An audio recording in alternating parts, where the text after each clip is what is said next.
नमस्कार दर्शक बंधु आज पाणीपाग खबर को आपण को स्वागत। दर्शक बंधु बदलबार लगी राज्यर पाणीपाग देशर पाणीपाग आसुची मौसुमी वायु कमिब संपूर्ण गरम बंगोपसागर सृष्टि हो पारे चलित वर्षर बात्या। तेबे दर्शक बंधु केउ मॉडल देला कौन सूचना आज भिडियो रे विस्तृत आलोचना करबा। मु आशा करुच्ची आज भिडियो आपण संपूर्ण देखिबे एवं बात्या संपर्कित खबर उपरे पर जानिबे। आसन दर्शक बंधु आपण देखंतु दक्षिण भारत में वर्तमान लगातार वर्षा जारी रही कारण प्री मॉनसून बा पार्क मौसुमी वर्षा आरंभ हो जाइछि। यह सहित कर्णाटक केरल में प्रबल वर्षा देखा मिलूँ। यही समय मध्य ओडिशा पाणीपाग बा आंचलिक पाणीपाग सूचना देछि आपनकर दिन तापमात्रा वर्तमान चेंज होबार संभावना नहीं, किंतु दर्शक बंधु किसी स्थान में आगामी 2 दिन मध्य 2 ରୁ 4 डिग्री जाए तापमात्रा स्थानीय स्थान बढ़िबार आशंका रही। से दर्शक बंधु आपंकर 17-18 तारिख बेलू किसी जिले में विशेषकर पश्चिम ओडिशा रे हिट वेव कंडीशन देखा मिल पारे। यह सह दर्शक बंधु किसी अंचल में वर्षार आशंका रही। आप मोबाइल स्क्रीन देखु आप मालकानगिरी नवरंगपुर ता सहित बलांगीर कंधमाल कलाहांडी यही सब जिलार स्थान स्थाने मध्यम धरणर वर्षा आशंका रही। किंतु दर्शक बंधु केतक अंचल सामान्य भारी वर्षा देखा मिल पारे।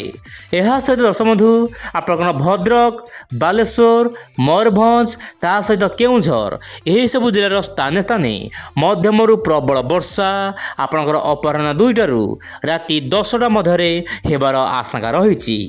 वर्तमान परिस्थिति दर्शक बंधु वायुर चलन आप मोबाइल स्क्रीन देखंतु बंगोपसागर एवं आरब सागर वर्तमान धीरे धीरे सक्रिय होबार लगी।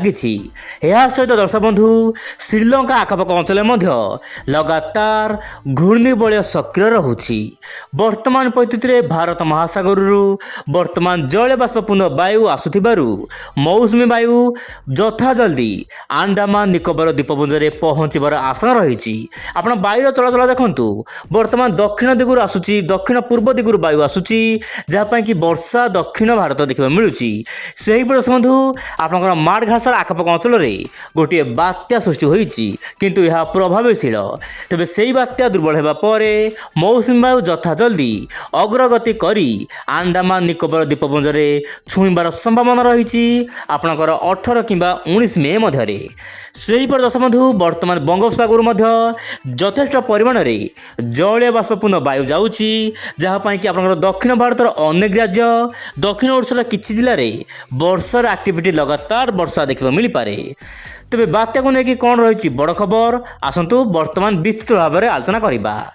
दर्शक बंधु वर्तमान परिस्थिति रे ECMWF मॉडल आकलन करिछि बात्या हेबा पई संपूर्ण पाग अनुकूल रही एवं समुद्र तापमात्रा मध्य सुहाउची गोटे बात्या होई पारे। किंतु दर्शक बंधु बात्यार प्रोबेबिलिटी बा पूर्वानुमान जहाँ कहुई वर्तमान दर्शक बंधु प्राय 50% बात्या होई पारे बोली बंगोपसागर रे जहाँपाई कि ECMWF मॉडल दाबी करिछि। तेबे GFS मॉडल लगातार इंडिकेशन दौची गोटे घूर्णिबलय सृष्टि होगा पर लघुचाप अति बेसी रे डिप्रेशन पर्यंत जाइपारे। किंतु दर्शक बंधु जीपीएस मॉडल कौन आखि दृश्य बड़ सूचना देउना कि बंगोपसागर रे गोटे बात्या हेबो बोली। किंतु दर्शक बंधु जेहेतु मे मास रही समस्त मॉडल समस्त नजर निश्चय पर मॉडल उपर रहिबो एवं मॉडल मानकर भारिएशन रही कि बात्या हेबो ना नाही। तेज दर्शक बंधु सब बड़ कथा ECMWF मॉडल सब बड़ मेम्बर होउची ECAIFS।